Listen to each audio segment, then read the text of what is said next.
Halo semuanya, selamat berjumpa kembali di perkuliahan metode analisa bisnis. Pada kesempatan ini, pada video ini kita masih melanjutkan topik tentang consider perspective terkait dengan stakeholder analysis. Jadi sebelumnya kita membahas tentang stakeholder identification. Pada video ini kita akan membahas terkait berbagai teknik ataupun metode di dalam melakukan stakeholder analysis.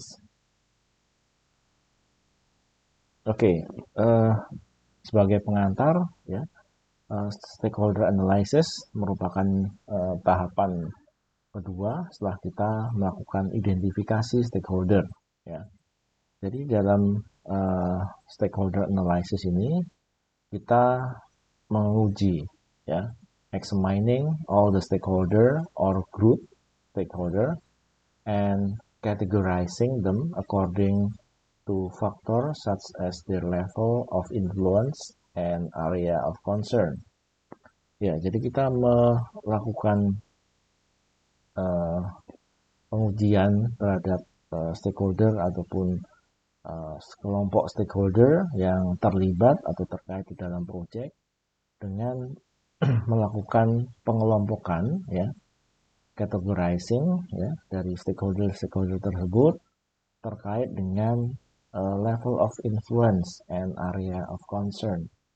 Ya, jadi apa dari masing-masing stakeholder itu atau grup stakeholder itu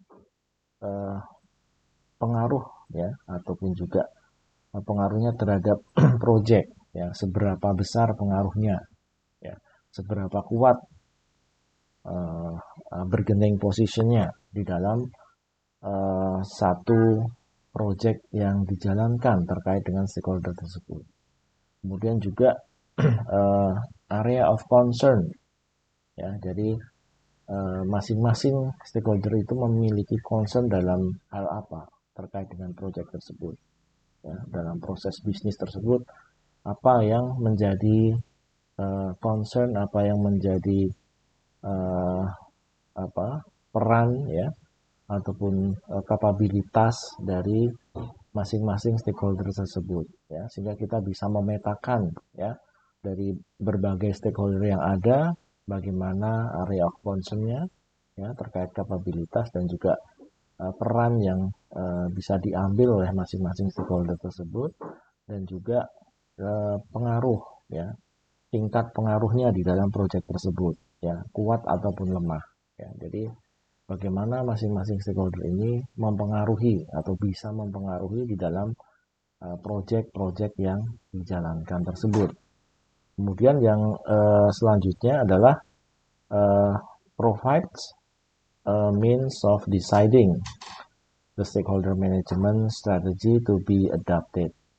Ya, jadi dalam hal ini dengan kita melakukan analisis tersebut kita menyediakan atau membuat, ya, suatu tools ataupun suatu alat untuk kita bisa memutuskan, ya, dengan baik atau dengan benar sesuai dengan mapping tersebut, ya.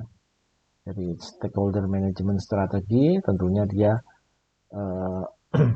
melakukan, ya, berbagai keputusan-keputusan untuk menjalankan, ya, satu proses yang melibatkan stakeholder. Nah, di dalam hal ini mereka mengacu kepada hasil stakeholder analysis, ya, mapping stakeholder ini untuk bisa diadopsi, ya, sebagai satu alat untuk membantu di dalam pengambilan keputusan, ya. Jadi ini yang merupakan hasil dari stakeholder analysis yang bisa dimanfaatkan dalam mendukung pengambilan keputusan dalam tahapan stakeholder management strategi. Nah, kemudian di dalam stakeholder analysis ini juga ada beberapa tools, teknik yang kita bisa manfaatkan, ya, untuk melakukan stakeholder analysis. Jadi di antaranya adalah the power interest grid atau power impact grid, ya, yang disebut, atau ada yang disebut juga cat view, ya, Fouquet atau Peretz. Ya. Kemudian ada juga business activity modeling.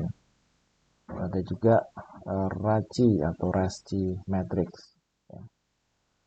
Nah, ini tentunya dengan melakukan analisa stakeholder, ini menjadi satu kunci untuk kita bisa bekerja sama, ya, ke depannya bekerja sama dengan baik, ya, dengan stakeholder tersebut. Kita bisa memahami dan mengetahui karakteristik, ya, kapabilitas, ya, dan juga eh, orientasi dari masing-masing stakeholder tersebut, sehingga kita bisa memposisikan kita dengan tepat di dalam kita bekerja sama dengan mereka di dalam proyek-proyek yang kita kembangkan.